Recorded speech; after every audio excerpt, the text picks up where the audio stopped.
गोजिरी kitchen गार्डनमध्ये आपलं स्वागत आहे आणि आज आपल्याला अशी कुरकुरीत चकली करायची आहे की शेवटपर्यंत कुरकुरीतच राहील. अगदी कमी वेळामध्ये आणि कमी साहित्यामध्ये आपण आज चकली करणार आहोत. तर माझ्या चॅनलवरती जर तुम्ही नवीन असाल तर व्हिडिओला सबस्क्राईब केलं नसेल तर सबस्क्राईब करा. असेच नवनवीन व्हिडिओ पाहण्यासाठी तर चकली ची तयारी करूया.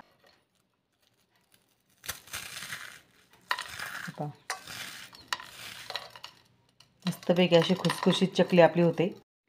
कुरकुरीत चकलीसाठी आपण येथे 4 वाटी मैदा चाळून घेतलेला आहे आणि अगदी सोप्या पद्धतीमध्ये चकली आहे बरं का. तर व्हिडिओ कुठेही स्किप करू नका. तर ज्या वाटीने आपण मैदा घेतलेला आहे ना त्याच वाटीने अर्धी वाटी आपण येथे मुगाची डाळ घेतलेली आहे. हे अगदी परफेक्ट प्रमाण आहे. तर या पद्धतीने तुम्ही सहज चकली करू शकता, परंतु छोट्या छोट्या टिप्स आहेत त्या व्यवस्थित फॉलो केल्या पाहिजेत. तर येथे आपण सुती कापडामध्ये हा मैदा आपण टाकून घेऊया. आणि मैदाच्या चकल्या ह्या खूप जास्त काळापर्यंत छान कुरकुरीत राहतात. फक्त हवेशी संपर्क नाही आला पाहिजे त्याचा, म्हणजे छान कुरकुरीत राहतात. तर आता या नॅपकिनमध्ये आपण येथे मैदा हा गाठोडं बांधून घेणार आहोत. अशा पद्धतीमध्ये व्यवस्थित असं बांधून घ्यायचं आणि गाठ मारून घ्यायची. आणि हा मैदा आपल्याला उकळून घ्यायचा आहे. तर मैदा हा उकडताना आपण जी डाळ घेतलेली आहे ती मुगाची डाळ घ्यायची आणि हे परफेक्ट प्रमाण आहे. 4 वाटी मैदा घेतला तर अर्धी वाटी आपण इथे मुगाची डाळ घ्यायची. तर हे परफेक्ट प्रमाण लक्षात ठेवायचं, नाही तर मग इकडं मुगाची डाळ जर जास्त झाली तर मग आपली चकली फसफसू शकते किंवा विरघळू शकते. तर आता इथे आपण मुगाची डाळ घेतलेली आहे, ती स्वच्छ 2 पाण्याने आपण धुवून घेऊया. आणि कुकरला आपण हे दोन्ही भांडे लावून घेणार आहोत. तर मुगाच्या डाळीमध्ये थोडंसंच पाणी टाकायचं आहे, जास्त पाण्याचा वापर आपल्याला इथे करायचा नाही आहे. तर कुकरला आता आपण 3 शिट्ट्या करून घेऊया. 3 ते 4 शिट्ट्या करून घ्यायच्या आपल्याला. आता कुकरला झाकण लावून घेऊया आणि 3 शिट्ट्या काढून घेऊया. तर कुकर आता थंड झालेला आहे. आता आपण जे गाठोडे ठेवले होते ते काढून घेऊया. आणि 3 ते 4 शिट्ट्या केल्यावरती मैदा हा छानपैकी वाफवला जातो. आणि पाहू शकता आता इथे थोडासा थंड झाल्यावरतीच मग हे गाठोडं आपल्याला सोडायचं आहे, नाहीतर मग हाताला हा मैदा चटका बसू शकतो आणि खूप गरम चटका बसतो. थोडासा थंड झालं की मगच आपल्याला हे गाठोडं काढायचं आहे. तर एका परातीमध्ये आपण हा मैदा उकडलेला आहे तो काढून घेऊया. आणि पाहू शकता डाळ देखील इथे छान शिजली आहे. आता हा मैदा आपण एक तर मिक्सर थोडासा फोडून मिक्सरला फिरवू शकतो बारीक करण्याकरता, किंवा इथे किसणीच्या साह्याने किसू देखील शकतो आपण. तर इथे मी किसणीच्या साह्याने किसून घेणार आहे. आणि अजिबात गुठळी होत नाही, छानपैकी व्यवस्थित अशी बारीक फाईन पावडर तयार होते. जर तुम्हाला किसायचं नसेल तर मग तुम्ही इथे मी थोडासा फोडायचा आणि मिक्सरला 2 मिनटं फिरून घ्यायचा फक्त. तर पाहू शकता अशा प्रकारे आपला इथे मैदा किसून झालेला आहे. आणि थोड्याशा जरी गाठी असल्या तर त्या हाताने कुस्करल्या की बारीक होतात. तर यामध्ये आता आपल्याला मसाला वापरायचा आहे, म्हणजे लाल तिखट वापरायचं आहे. त्यापूर्वी आपण इथे अर्धी वाटी येथे हावरी घेतलेली आहे, म्हणजे गावरान हावरी घेतलेली आहे. आणि यामध्ये चवीनुसार आपण लाल तिखट घ्यायचं आहे. हळद जर घातली तर थोडासा काळपट कलर येतो, त्याच्यामुळे हळद वापरलेली नाही आहे. आता थोडासा ओवा हातावरती क्रश करून आपण यामध्ये टाकूया. तर चकलीमध्ये ओव्याचा स्वाद खूप छान येतो. चवीनुसार यामध्ये मीठ टाकून घेऊया. तर हे पीठ आता आपल्याला मिक्स करून घ्यायचं आहे. आणि नंतर आपण जी मूग डाळ शिजवलेली आहे ती टाकून घ्यायची आहे. तर यामध्ये आपल्याला लगेच पाण्याचा वापर करायचा नाही, कारण की आपण मूग डाळ शिजवताना पाणी जे टाकलं होतं त्या ओलव्यामध्ये जेवढं आपल्याला मिक्स करून घेता येईल पीठ तेवढं मिक्स करून घ्यायचं. आणि त्याच्यानंतरच मग आपल्याला लागलं तर थोडंसं पाणी वापरायचं आहे. आणि पीठ मळते वेळेस आपल्याला घट्टसर गोळा मळायचा आहे, अजिबात लूज असं पीठ तयार करायचं नाही आहे. म्हणजे आपल्या चकली कुरकुरीत होण्यासाठी ह्या छोट्या छोट्या टिप्स असतात.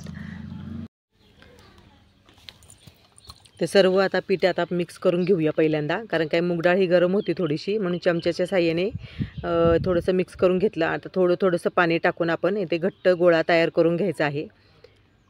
तर पाहू शकता असं आपण जसं भाकरीला पीठ मळतो तसं मळून घेतलेलं आहे पीठ. आणि अशा प्रकारे पीठ आता आपले तयार झालेलं आहे. तर इथे सोऱ्या घेतलेला आहे, आतून थोडंसं तेल टाकलेलं आहे आणि चकलीचा आपण थाळी लावलेली आहे. आता यामध्ये आपण पीठ टाकून घेऊया. गोल रोल करून पीठ टाकून घ्यायचं आहे. तर गॅसवरती कढई ठेवलेली आहे, कढईमध्ये तेल टाकलेलं आहे. आता तेल आपल्याला जास्त पण कडकडीत असं करून घ्यायचं नाही आहे. तर आता आपण सोऱ्या बंद करून घेऊया आणि चकली पाडून घेऊया. तर गोल गरगरीत अशा चकल्या करून घ्यायच्या आणि पाहू शकता इथे थोडंसं पीठ खाली आलं की असं थोडंसं हाताने दाबून घ्यायचं, म्हणजे आतला वेढा देखील सुटत नाही आणि असा गोल करून घ्यायचा. मस्तपैकी काटेरी अशी चकली तयार होते आणि शेवटचं टोक देखील थोडंसं दाबून घ्यायचं, म्हणजे चकली अशी गोल गरगरीतच राहते, तुकडे पडत नाहीत चकलीचे. आणि पीठ एकदा चांगलं मळून घेतलं ना की मग तार देखील चकलीची अजिबात तुटत नाही, एकसारखी अशी गोल चकली तयार होते, पाहू शकता. आणि मस्तपैकी काटेरी चकल्या होतात. तर तुम्ही नक्कीच अशा प्रकारे चकल्या करून पहा. तर आपलं तेल चांगलं गरम झालेलं आहे. आता मीडियम गॅसवरतीच आपण तेल गरम केलेलं आहे आणि या चकल्या आता आपण तेलामध्ये तळून घेऊया. आणि पाहू शकता मस्तपैकी अशा गोल गरगरीत आपल्या चकल्या इथे काटेरी झालेल्या आहेत. तर तेल गरम झालेलं आहे. तर चकली टाकल्यावरती लगेच चकली कधी पण पलटायची नाही आहे. तेलामध्ये थोडीशी 1-2 मिनटं चकली आपल्याला ठेवायची आहे. लगेच जर चकली घाईघाई जर परतायला घेतली ना तर मग चकली विरघळू पण शकते आणि चकलीचे तुकडे देखील होऊ शकतात. तर थोडंसं सेट होऊन द्यायची चकली कधी पण. आणि चकली सेट झाली की थोडंसं एक कडकपणा त्यामध्ये यायला लागतो आणि नंतर मग आपल्याला पलटी करून घ्यायची आहे. तर पाहू शकता आता इथे चकली आपल्याला चांगली तळून घेऊया आपण. आणि जास्त मोठ्या पण गॅसवरती तळायची नाही आहे आणि मंद आचेवरती पण चकली ही तळायची नाही आहे बरं का. मीडियम गॅसवरतीच आपल्याला ही चकली चांगली तळून घ्यायची आहे आणि जास्त पण आलटीपलटीसारखी करायची नाही. एक बुडबुडे आपल्याला कमी झाले की चकली ही खाली बसली जाते थोडीशी, म्हणजे परफेक्ट चकली आपली इथे तयार होते. मग ओळखायचं की आपली चकली इथे तयार झालेली आहे. तर पाहू शकता मस्तपैकी आपला कलर देखील आलेला आहे आणि हळद घातली नाही आहे, त्याच्यामुळे काळसर कलर येत नाही आहे. तर आपली चकली येथे तयार झालेली आहे, पाहू शकता. आणि आपण जे तीळ घातलेले आहे ते किती छान दिसत आहेत, त्याच्यामुळे दिसायला देखील सुंदर दिसते चकली. तर आता ही चकली आपण काढून घेऊया. तर अशाच प्रकारे आपण चकल्या करून घेऊया. तर पाहू शकता इथे मी चकल्या करून घेतलेल्या आहेत. आता सर्व चकल्या आता अशाच पद्धतीमध्ये आपण तळून घ्यायच्या आहेत.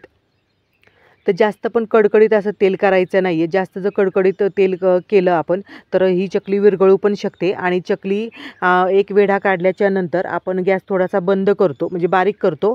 आणि बारीक केल्याच्या नंतर मग आपण चकली टाकायला जर गेलं तर एक तेलाचा जे प्रमाण असतं तापलेलं ते कमी होत असतं. म्हणून चकली टाकते वेळेस पुन्हा एकदा गॅस मोठा करायचा आणि मग चकली टाकायची. तर पाहू शकता सर्व चकल्या आपण इथे अशाच पद्धतीमध्ये तळून घेतलेल्या आहेत. तर अशा प्रकारे मस्तपैकी आपल्या काटेरी चकल्या इथे तयार झालेल्या आहेत आणि खूप खाताना खुसखुशीत लागतात बरं का. अगदी शेवटची चकली संपेपर्यंत कुरकुरीत राहतात. तर तुम्ही नक्कीच अशा प्रकारे चकल्या करून पहा. पाहू शकता चकली मस्तपैकी अशी कुरकुरीत चकली होते बरं का. तर मी तोडून देखील दाखवते तुम्हाला एक. हे पहा,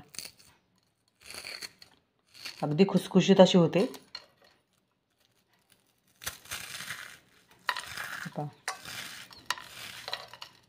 मस्तपैकी अशी खुसखुशीत चकली आपली होते. तर तुम्ही नक्कीच अशा प्रकारे चकली करून पहा.